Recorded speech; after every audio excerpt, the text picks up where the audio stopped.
Hoje nós vamos estabelecer um diálogo sobre a prática da vigilância socioassistencial no dia a dia dos municípios.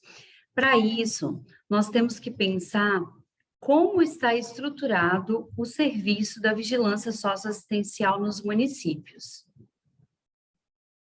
Iniciamos, então, com um processo muito importante, que é quem compõe o setor de vigilância socioassistencial dentro do teu município.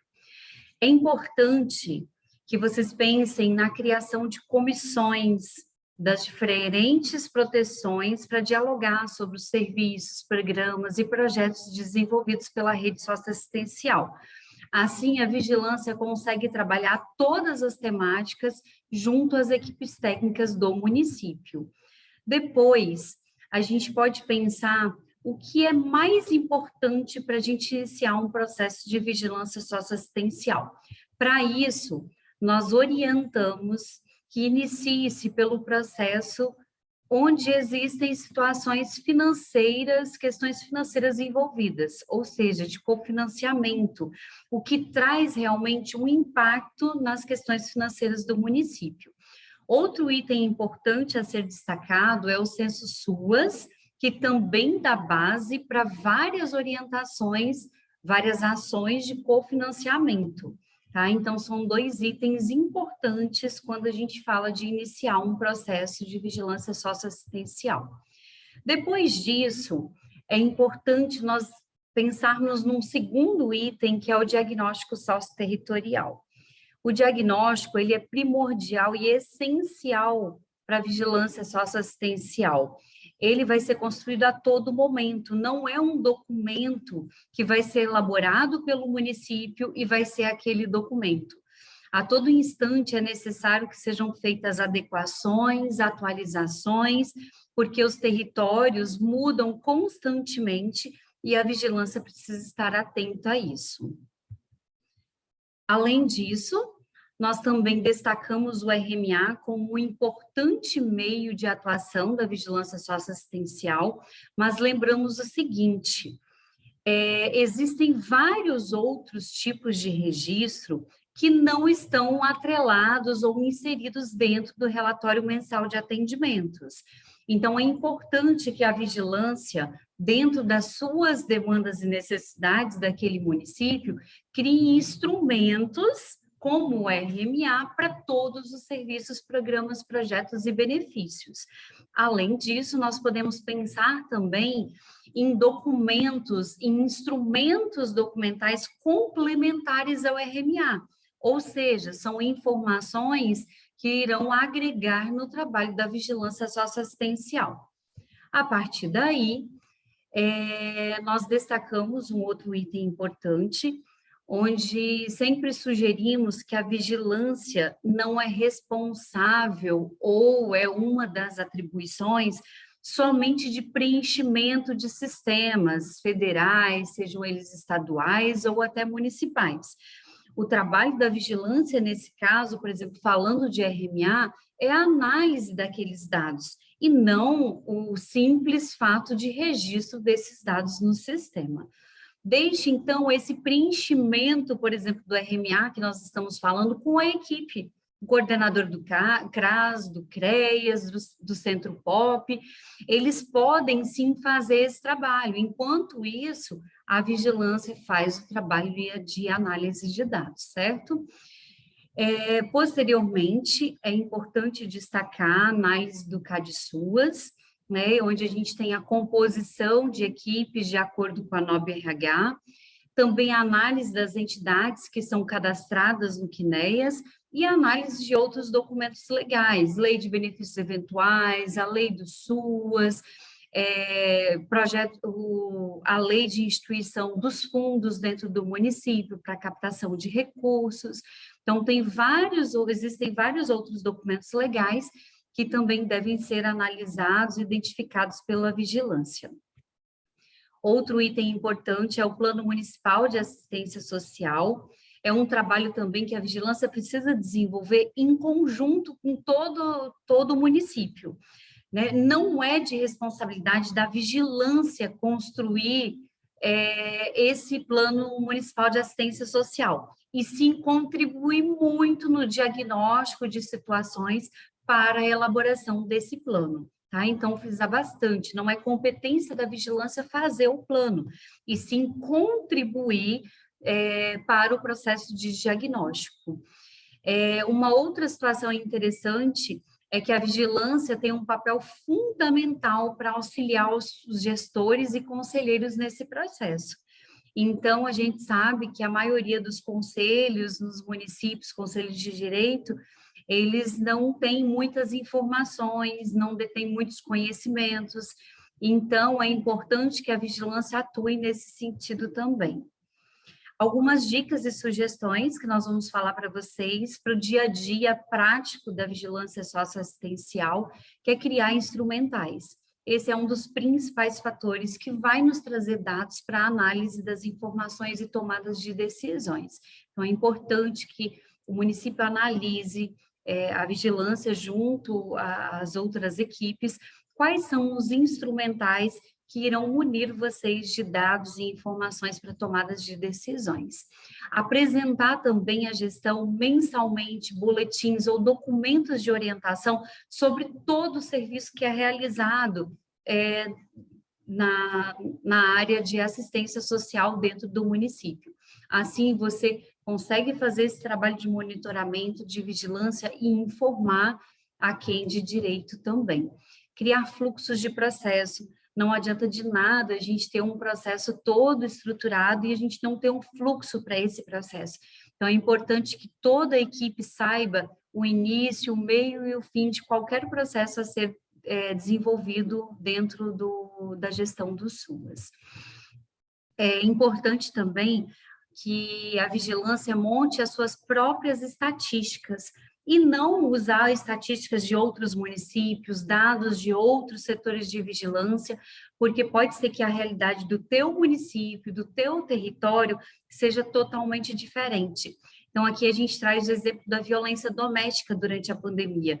Tem territórios que essa temática, ela está muito mais elevada, muito mais aparente, em outros territórios não. Então, as estatísticas precisam ser realizadas por território e algumas vezes até microterritórios dentro de um próprio município. O cadastro único também é uma outra ferramenta importantíssima para o trabalho da vigilância socioassistencial. A gente tem um dado importante aqui, que a média 35% da população está inserida no cadastro único. Então, nós temos dados riquíssimos, informações importantíssimas para serem trabalhadas. E no Nordeste, a média é de 50% da população cadastrada. Então, por que não utilizar esses dados? É importantíssimo esse trabalho. Uma outra questão que nós chamamos atenção agora, nesse período da pandemia, é o auxílio emergencial. Então, quais são os municípios que têm trabalhado a base de dados para saber quais são as famílias e usuários que ficaram de fora desse programa? Como vocês estão atuando no dia a dia para fazer a identificação dessas famílias? Muitas ficaram descobertas desse benefício. Então, é importante que esse trabalho seja realizado também por toda a equipe e a vigilância faça a análise dessas informações, desses dados. É importante também a regularização dos fundos, que trazem para a gente um norte, um caminho para desenvolvimento de outras políticas públicas que podem ser implantadas nos municípios, onde vocês podem fazer a regularização desses fundos e, a partir daí, desenvolver projetos e fazer também o trabalho de captação de recursos. Dialogar com todos os serviços, entidades e a rede.